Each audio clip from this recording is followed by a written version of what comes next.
Luke Russert, it is so good to see you. Congratulations on your memoir. Look for me there, Grieving My Father, Finding Myself, which is a New York Times bestseller. It's good to see you. I've been hearing you for the last several days. My entire household's been hearing you. I've been listening to your book.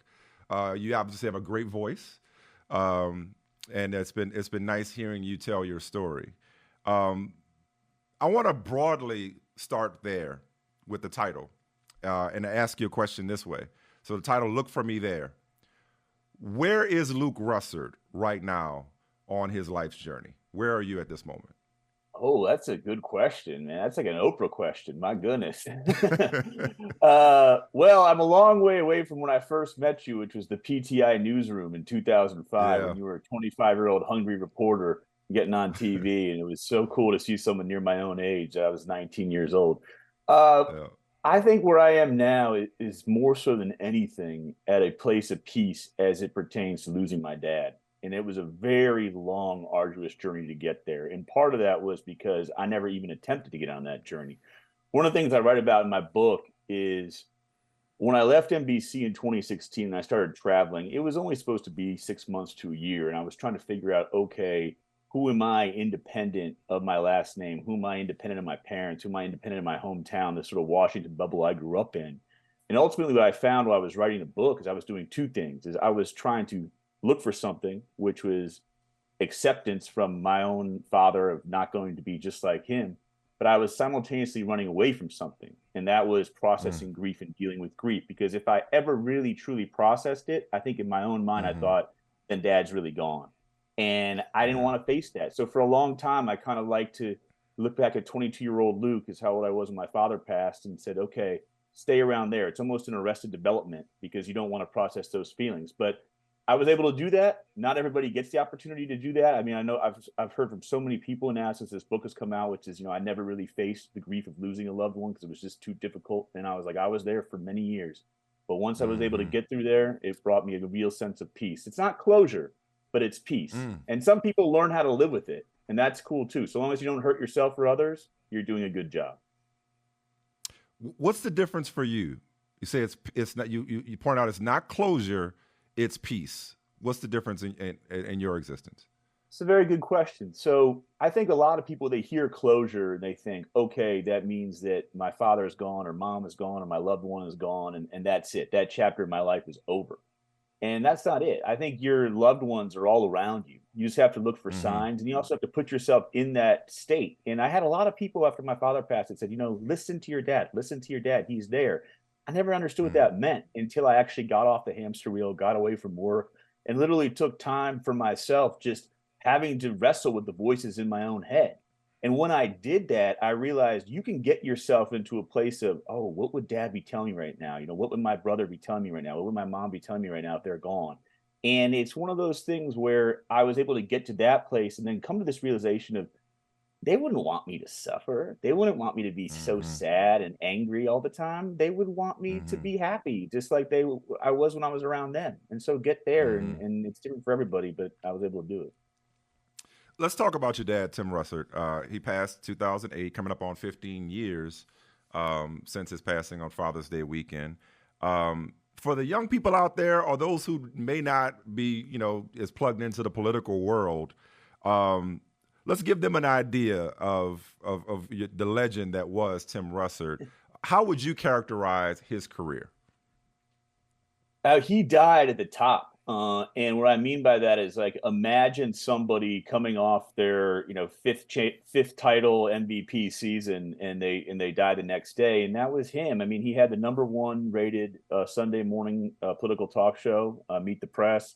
He was on NBC all during the week, and if somebody wanted to run for president, they had to go on the show, which was nicknamed "quote unquote" the Russert Primary. But I think more so than Mm-hmm. anything is, aside from his professional accolades and how good he was as a father, he felt a deep connection to people. My father grew up, he was the son of a garbage man. My grandfather worked two jobs as a garbage man and truck driver for over 40 years. So my father understood the value of hard work, but he never lost that connection to people. And that is, I think, what made him so beloved. I mean, it's amazing. 15 years later, I'll have young people who will say to me is, I had no idea who your father was, but I just remember my parents would watch him every Sunday morning at the breakfast table. And if I was making noise, they would scream at me because I was interrupting Tim. So I think that's the sort of relationship that develops over time and over TV. But he was someone who I think really cared about the American experiment and what the value of democracy is and civic participation and the importance of bringing everybody into that. And I think that is something which, at least now, when you see how divisive our times are, that sense of Mm. civility and that you actually have to let people speak and understand people and connect with people there's a nostalgia for it. So when your father passed, you had just graduated BC. You're 22 years old, and I've seen you on. I mean, you've done the morning shows. You know, you did Today, you did CBS this morning. You did Meet the Press with Chuck. I forget which appearance it was, but you were asked the question. I think it was Jake Tapper. You asked the question, "What would you tell your 22-year-old self?" Which was a very thoughtful question and answer, and you feel free to repeat that. But I was actually curious, when you look back on that eulogy in front of world leaders and celebrities, in front of the entire world. It's like, how do you make sense of your ability to honor your father in that moment at such a young age on that world stage? I look back at that kid, 22 years old, and I'm in awe sometimes. To go, I don't think I could do that now, even with the life experience I've had. And Hmm. sometimes they talk about when a car falls on somebody and people develop that superhuman strength to pick it up and Yeah, move it yeah, over. I think it's what case of that, which he passed away, and I immediately went into this mode of got to be strong for dad, I got to be strong for my family, I got to be strong for mom. And I sat back and wrote that eulogy. And, honestly, Michael, it's now just when this book, when I was writing the book, it just when it came out, I think it's really the first time that it clicked on me, clicked in my own mind of, man, I was 3 weeks out of graduating college. This kind of right. carefree, like kid wanting to go to grad school, maybe a gap year, maybe do some social service. I didn't really know. I was figuring it out, but I was taking a few weeks for myself and then thrust into that role where Barack Obama and John McCain are in the pew looking at me. And that was sort of something where, as I write in the book, my biggest opportunity comes to that because people in TV, they say that, they go, oh, this is a young guy. He can speak well to the camera. He can enunciate his words properly. We need more young people like that on television. We should follow the youth vote, etc. But it was one of those things where I look back on it, I'm like, I was dialed into something. I was in some sort of zone. And that Yeah. is a place where I wish I could get back to whenever I could, but I think part of it's circumstances bring you there. How did you feel about your big break, your opportunity coming out of such a tragic I was occurrence? I mean, I understood the pressures that were going to be involved. Obviously, you're going to get hit with nepotism. They're going to say you're nothing but your last name. You came out of this for, this crazy reason. Your father passed away. You give a eulogy. You're just comfortable in front of all those folks. They want to help you out. But it was interesting as I write in the book. I kind of saw it as, all right, here's your opportunity. Not quite 8 Mile, right? But in that sort of vein, here's your shot. Do you take Mm-hmm. it? And for Mm-hmm. me, it was a decision where my mom said, look, you really got to make this decision yourself. Nobody else can make this for you. And you have to own it. And so what I did is I went back, I go, okay, I want to do this, but I only want a year contract. I don't want multiple years. I want 1 year to see what I'm made of. And the first part was good. The middle of the first year was not good. And it wasn't until I got to Capitol Hill where I started to do the real work. I said, take me off of TV. I'm going to go behind the scenes and just report and gather, kind of like Mm-hmm. what you did in the locker rooms, in the ugly places where there's no appeal, right? In the concourse, in the parking lot, in the places where Right. you get the real stories. And once I did that, and I saw there was still people that were being mean to me, I took that as a fuel, and that was all right. I got to work doubly hard to prove them wrong. But it's interesting, Michael, with fathers and sons. I mean, I look back and you think of, all right, there's two journeys here.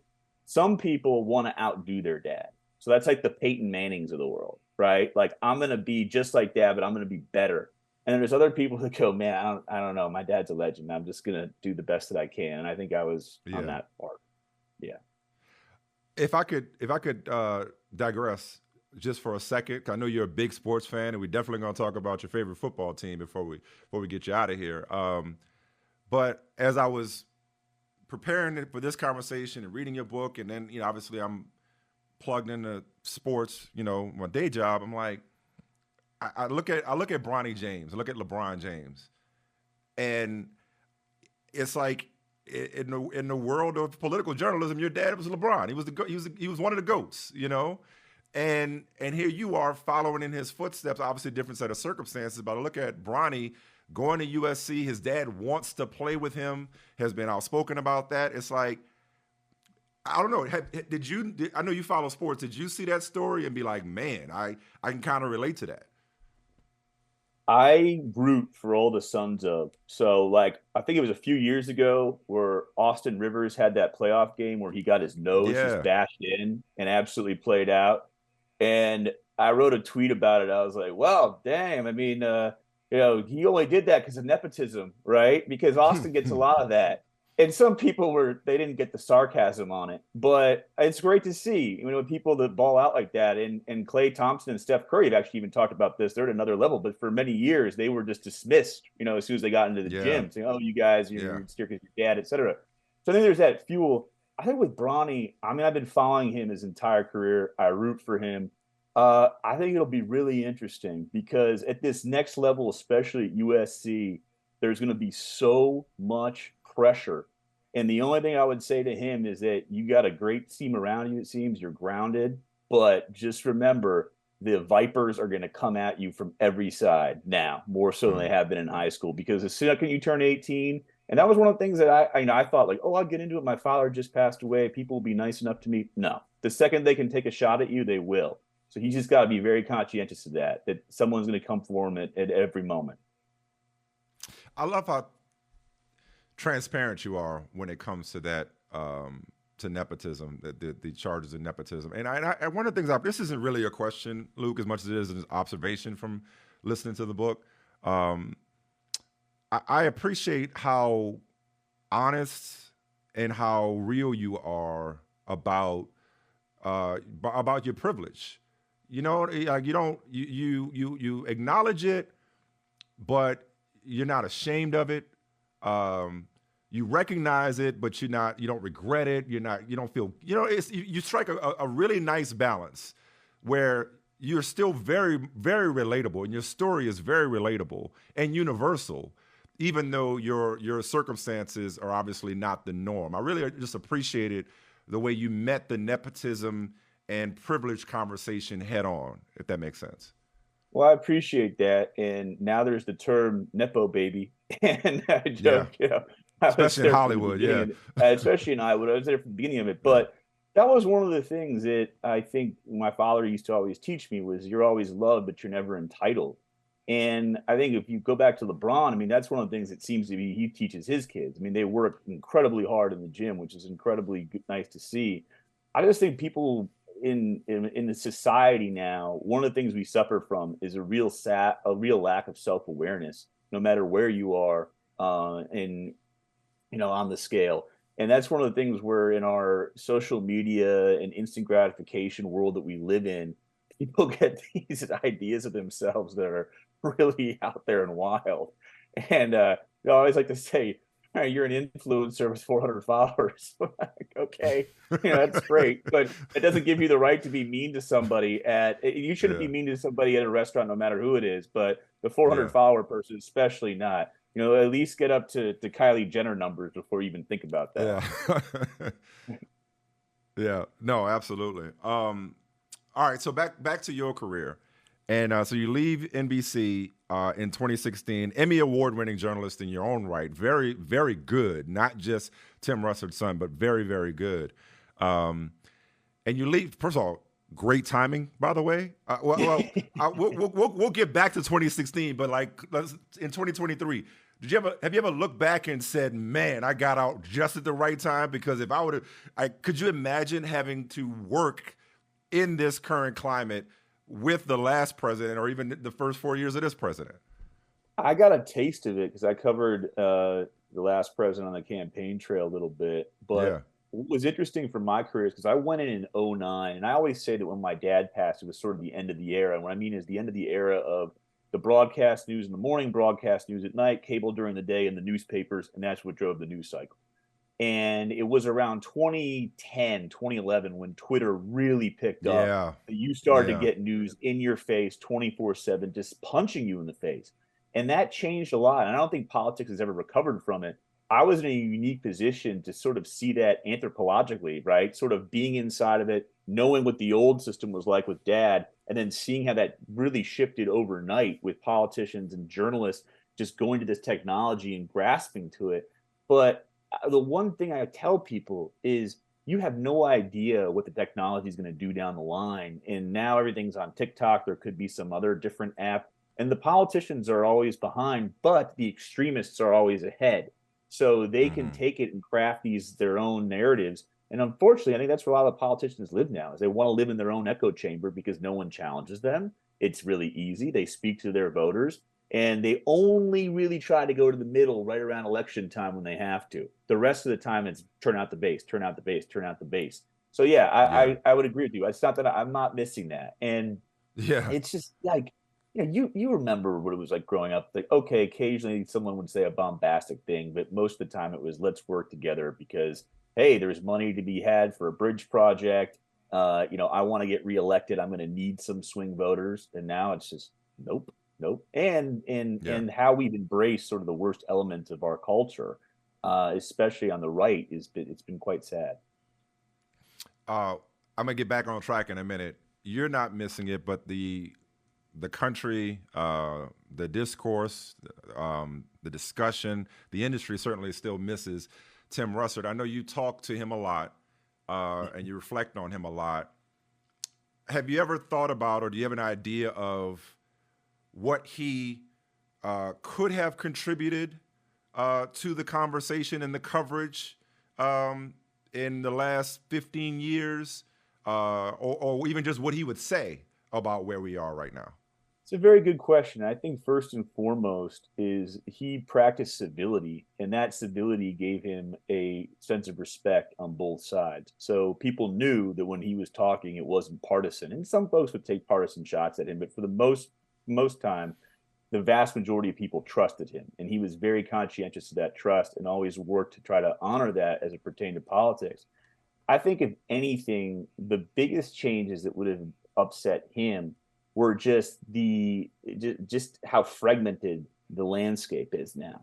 And one thing which I look back on fondly is when he was doing Meet the Press, they had segments that were 24 minutes, 31 minutes, where you actually had the politician in the chair in front of you, not via satellite, not via Zoom, right, in front of you.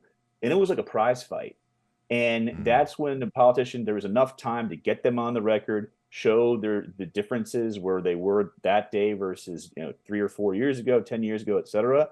And I think that's something that he would have fought to hold on to as long as possible. I mean, for a long, long time, there was a rule at Meet the Press where if you were on Meet the Press, you had to be in studio. And they would Mm-hmm. occasionally make a change and say, okay, well, the president's in Saudi Arabia today. We'll take him because he's Right. there. But once that went away and you sort of people realized they could just run out the clock, that was, I think, the end of his era. And it's Yeah. hard to compare him. It's like sports. He kind of played without the 3 point line. You know what I mean? It's a different time. Yeah. I like that. Mhm. I like that. Yeah. No, I mean the industry is a mess right now. Um, I respect the bravery that it took to walk away from the world that you knew, the legacy that you were carrying, and a successful career. How did you work up the courage in 2016 to say, you know what, this is not for me? I don't know exactly what is for me, but it's not this. I'm going to go find out and travel the world and figure out who I am and what I want to be and what I want to do. So I lost a friend at 27, and my father passed away at 58. So when I turned 30, I was conscientious of the light at the end of the tunnel. I used to think that was old. Now I'm 37. 30 is not old. I wish I was 30 again. You're young at 30. Enjoy 30. Yeah. But I was starting to feel those things, and then also just in my own life, when it pertained to work, I felt unfulfilled, and I felt anxiety around the position. Man, is this all I'm going to do? Is there anything out there that's bigger for me. And I've never really taken time by myself to think about who I am. And I kept having these feelings in 2015, and they would lead to really anxious moments where I would be on TV and I would feel like I was being strangled by my necktie, or I Hmm. would fall against the wall because I was just so filled up with angst. Yeah. Almost having panic attacks. And so I started to think like, all right, something's off. I got to figure this out. And I had a chance encounter with House Speaker John Boehner, who I covered really aggressively at the time. And I think he sort of saw me and thought something was off. And he called me into his office and he's like, "What are you doing here?" I was like, "Well, you invited me into your office. What do you mean, what am I doing here?" And he goes, "No, what are you doing on Capitol Hill?" He goes, "Time's a Yeah. flat circle here. Washington's a flat circle. People go 50, 60, 70 years and they look up and go, man, what did I just do?" Because you're still young, you have an opportunity to get out and learn something else or feel something else, just might be a good idea for you. And that was sort of the catalyst for me that, all right, these feelings that were in my head about everything not being whole, it's okay. Some people are actually noticing them. Go handle them, go deal with them, because nothing is worth white knuckling through something that is just making you miserable. And I wouldn't say I was miserable, but there are moments that were really difficult, and I wasn't handling them well. Speaking of handling, that gives me a good entry point, I think, into something I want to share with you. I mentioned that you look for me there, Grieving My Father, Finding Myself as a New York Times bestseller.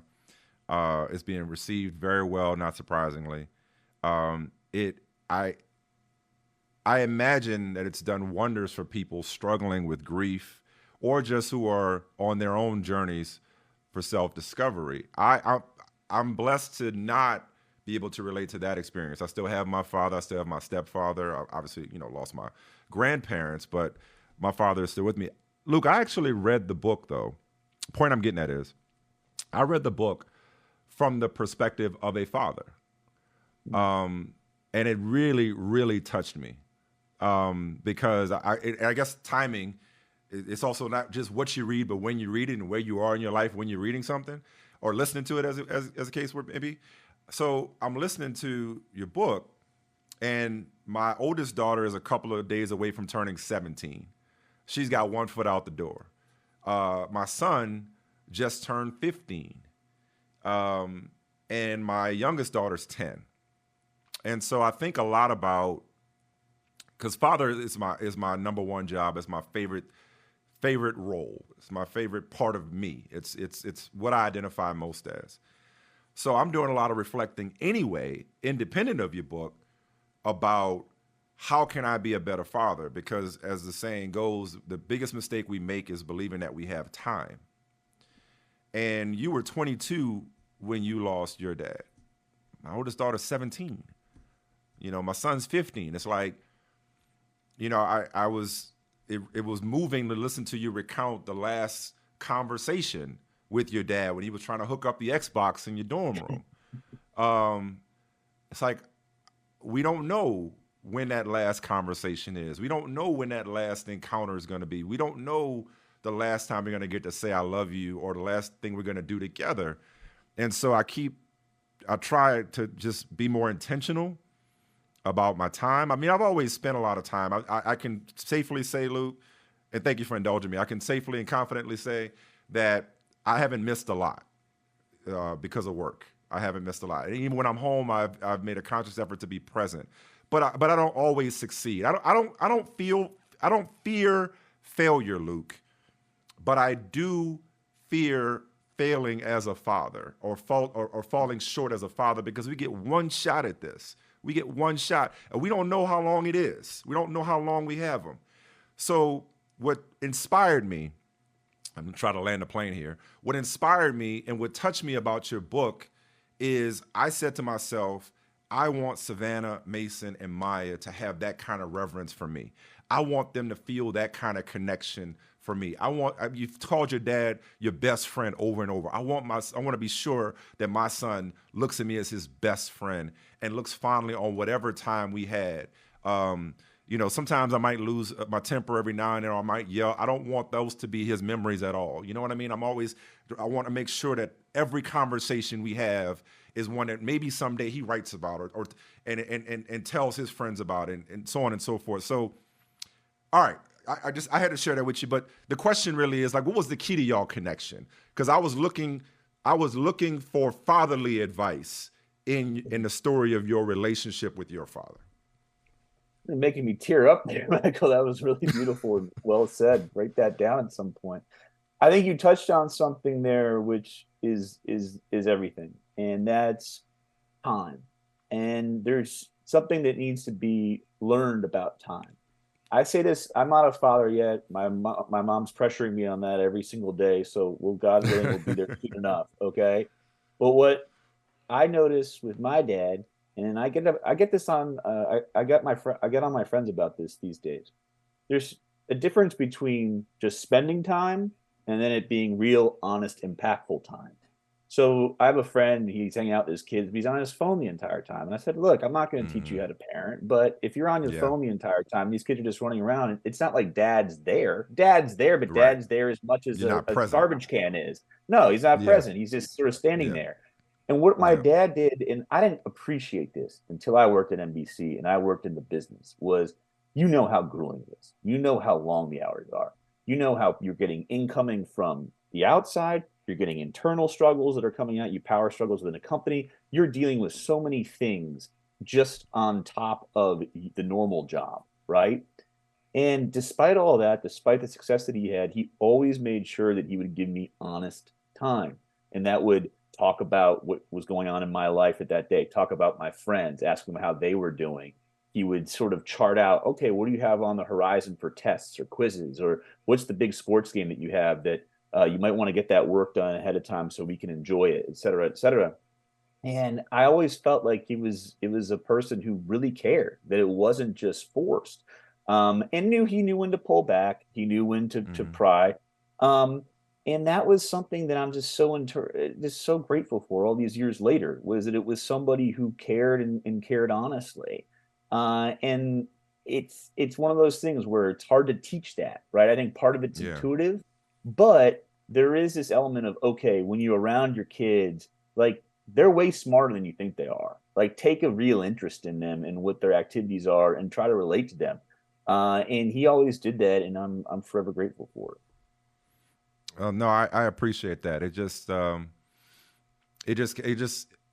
added to just this ongoing evaluation of like, yeah, Yeah. I'm doing good, but I could be better. There are areas that I could definitely be better in, and just your relationship with your father is so beautiful, and it's really nice to see you mentioned being at peace. You seem so free of any sort of burden or sense of a false obligation, if you will. Like knowing that that's not what he would have wanted for you to carry a burden. He wouldn't want you to carry his memory from a place of peace and happiness and not not anxiety. And so Yeah, and it's I'm yeah, really on I'm that really moment. happy for you. No, and to speak to that quickly, for many years I would struggle so much with the anniversary of his passing. I think what a lot of us do that. And Hmm. I actually had a friend of mine who said, that's going to be there forever and it's going to hurt. Celebrate the birthday. Celebrate the birthday. And then that brings back the joy and all those moments. And that was a little step along my journey that was so Yeah. helpful. And the birthday was a sort of, I was kind of sad, kind of happy. And then I started to embrace that as being happy around that. And we just had Yeah. an event in Buffalo where 500 I people was came gonna out for the ask. book on my You dad's had you birthday. had the book And it was signing. so Yeah, in great. It was Buffalo. so great. Yeah. And it's Tell me just about like that. things like that. We went back to my father's hometown of Buffalo. We went to this bar that my grandfather and him used to go to. 500 people came out. It was like a 3 hour line, but it was a celebration of the man. And it was one of those things where I was like, yeah, we're coming up on 15 years. That'll be a difficult day for me, but man, I'm going to live in this energy for as long as I can. And that's the key, I think, with loss is you got to find those moments of peace and moments of happiness. And birthdays are a good place to start. I think some people get Mm. upset around the lost loved one's birthday. Turn that into a day of joy and remembrance. It really is a nice thing to do. That was incredible. I saw that on your Instagram. Like May Mm. 7th was your father's birthday in Yes, Buffalo. correct. Yeah. I just what an amazing tribute, what an amazing moment to share with him. Thank you. And not to be overshadowed, your mother Maureen Orth, an accomplished and respected journalist in her own right, who another amazing part of the story is how you guys' relationship grew and developed and was tested and forged through this tragedy. But if I'm not mistaken, are you joining me from Oakland right now? I'm in San Francisco right now. I'm right across the bay. Because So yeah, tonight I because go to tonight, yeah, Oakland, where tonight Pete's is from. it, Yeah, yeah, yes, yeah, yes. How full yeah. circle is that? That's fantastic. It's great. And, my mom is, I always say, the best writer in the family. She writes for Vanity Fair. And what was interesting when my father passed away, I think the relationship with the surviving parent always changes. And especially for Mm, young men who are very close to their fathers, you sort of try to assume that role of, okay, I'm the man of the house and I'm going to help out mom with, how to pay bills, or different things that need to get done, the sort of logistics that we often see men do around the house a lot of the time.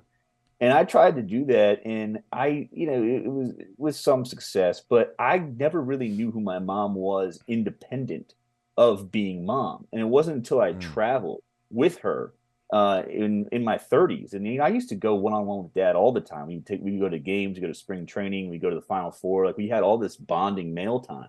But when I was with my mom, and I started to see, okay, here is a woman who, when she graduated college, she went to the Peace Corps because she didn't like the opportunities available for women at the time. It was basically be a nurse or be a teacher. She goes, no, I want adventure. So she joins the Peace Corps and builds schools in Colombia, right outside of Medellin, and really did that to measure herself up against the world.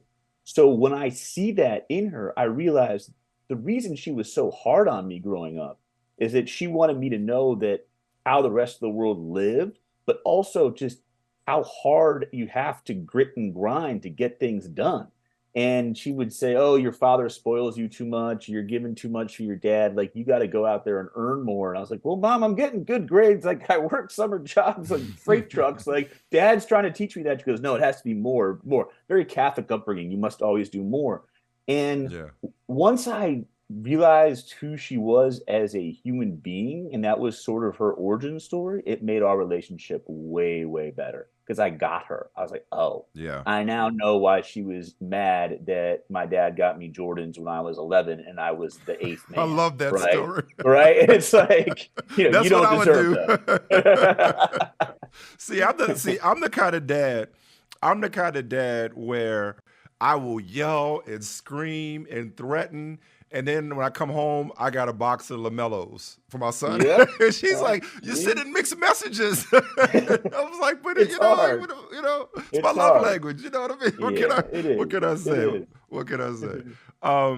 So I'll get you out of here on this, man. Yeah. I started off by asking where you were on your life's journey. Again, the title is "Look for Me There: Grieving My Father, Finding Myself." Are you still in the process of finding yourself, and if so, how's that going? Think we're always a work in progress. I think, like I said before, I found that place of peace as it pertained to my father's death. So that was a big, big part of myself. As far as what I want to do, I like storytelling. I like being in that space. I don't know what it will look like in the next few Yeah, months or a year. I'm going to take this book as far as it can go. The responses I've gotten are incredible. I'm still kind of learning. I mean, I respond to everybody, but I'm learning how to sort of take this in. I mean, I had one guy who was 78 years old who said, I lost my father about 50 years ago, and reading this book, it's the first time I was able to process it. And that just, you get a note wow, like that and it wow, floors you, right? You just, wow. I thank you so much. So I think that's been sort of helping me out on my own path, is going, all right, this book had a lot of purpose behind it. And it was a really Yes. hard book to write. It came about organically. It took about 4 years. There were really difficult periods of time where I think a lot of folks were like, are you all right there? Like, what are you doing? And I'm like, no, I got this book. I got this book. And people are like, oh, okay, all right. So there are always doubters around, even in your close friend group.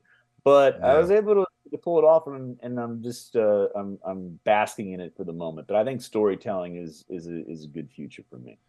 It's a really good book. You're really good at it. I know you live by Luke 12:48, unto whom much is given, much is expected or required. And you're giving a lot back with this book. Again, I read it as a father. And obviously, what you're doing for people who can relate to dealing with loss and grief is incredible. I lied. Speaking of pulling it off, Wait, I cannot get you out. You got a whole Marshawn Lynch jersey hanging behind you. I I do, cannot get you yeah. out of here without talking about the Bills. Even though you grew up in D.C., that's your father's hometown, it's your father's team, that is your team. You are a member of Bills Mafia. Although I don't recall seeing you jump through a table. Have you done Yeah. that, or have I just missed it? It happened. It wasn't on tape, and I cheated Okay. because I went to my cousin because he was like, "You got to do this." It was a number of years ago, and I got one of those old church fair tables, and I made sure that it was already broken a little bit because I was like, I cannot do it and then not fall through the table. Thankfully, Yeah, I that think would I'm big hurt. enough now that it would definitely work out. But it's amazing this how the national media has caught on to how special Buffalo is and the relationship the town has with the team. And it's going to be an exciting year. Here's my one, 2 cent prediction. I need to hear it. I don't think they win the division. I think Miami or the Jets win the division, but then I think they get in as a wild card without the pressure of Okay. trying to go wire to wire, and that actually helps them Mm-hmm. out a lot. I think that Maybe if you look playing at their back at best last ball year, late. yeah, they'll play their best ball like they'll sneak it, kind of like those old Pittsburgh teams used to do. I just think if you look Mm-hmm. back at last year, the stuff they dealt with the terrible racist mass shooting, it's about a year Mm-hmm. anniversary of that, where they were very much involved in trying to help the community grieve and heal. And then they go into the season. The owner, Mrs. Pagula, has a terrible health scare, health event. Yep. They go in the year, and it's just they never really are able to settle because then they deal with 2 blizzards. And then the thing happens with Damar Hamlin where he almost passes. Yeah. And thank God, what a Yeah. beautiful story that was. But we forget about how emotionally devastating that was to go through for such a long period of Yeah. time. So I think if they have the opportunity to sort of play loose, don't have the pressure of expectation, let Aaron Rodgers get all the publicity in the AFC East, it'll be good for them. So, I'm from New Orleans, and I piss off a lot of Saints fans when I say this. I'm not a Saints fan. I got a lot of respect for Buffalo fans because that's the type of stuff that would have made, like losing those Super Bowls, that would have made me quit. Or those types of, I couldn't do it. I just couldn't. So, as a Saints fan growing up, losing in the playoffs at home year after year, I was like, I'm done. I can't take this. My blood pressure too high, and I'm 13, 14 years old, right? So, fast forward though, I'm in Miami in 2010, in February 2010, and Tracy Porter picks off Peyton Manning, and the Saints win the Super Bowl for the first time. Oh, and I cried like a baby because I thought of my grandfather, who was a pastor for 50 plus years in New Orleans, and I remember him getting us out of church. As quickly as possible on Sundays so we can go get Popeyes and watch the Saints games. I remember trying to beat him to the newspaper to read the dispatches from La Crosse, Wisconsin, and training camp before he could every day at the Times-Picayune. And I just knew what the Saints winning the Super Bowl meant to that city, meant to the people that I loved and the people that I know in that city, just meant to that community, the people who have lived their whole lives waiting for that moment. So I cried, not just the little fan inside of me that I had buried, but I cried for that entire fan base and that the city of New Orleans, and especially given what the city had been through just a few years earlier. Say all that to say, have you allowed yourself to dream and think about what you may feel and what it would mean to you, to what it would mean to your father, your family, Buffalo, if what you said come true and they get in as a wild card and take the long way and go on the road and win the Super Bowl, like what that would mean and how you would handle that? So when I went and traveled around the world, I went to 6 continents and over 65 countries. And I promise you that I tried to leave a little bit of that energy in every single place I went to, whether it was flying by Mount Everest or Hindu temples or mosques, synagogues, cathedrals, etc. But I'll tell you 2 stories. Number one, I watch every Bills game. And I do because for those 3.5 hours, dad's alive again. It transports me back to the couch with the chicken wings, sitting there. Yeah. I can hear the laugh. I can hear the scream. I can hear the cursing. I can hear it all. And it's just a wonderful memory. I was dating a woman and she's like, I don't get, sports are silly. And I knew right away, like, yeah, it's not going to work. I'm just sorry. Like, You're aside silly. from they're not silly, you're silly. And then also, this is such an important thing for me. It's like I get to relive my moments with Dad. I Yeah. have to have it. Second thing I'll tell you, I did the audio version of the book, which you very kindly brought up. And there's some very heavy stuff in the audio version for reading it out loud, right? Definitely. Compared to writing it. And I go through it, and I'm actually it goes pretty smoothly. I don't choke up at all. I don't get overcome with emotion. There's a few times where I get a little bit heavy, but for the most part, I'm cruising through it, and I'm going back to my TV tracking voice, and everything's going smoothly. The only time where we had to take multiple takes, where I just start bawling, is the last line of the book and the epilogue, which is that the Bills are going to win the Super Bowl and I'll be there. And yeah, exactly what you said, because I say those words and I think about just my grandfather and all the hard work and all his friends and the city and the community and my dad. And it's like, it's the affirmation of their life, right? And it sounds crazy to say that.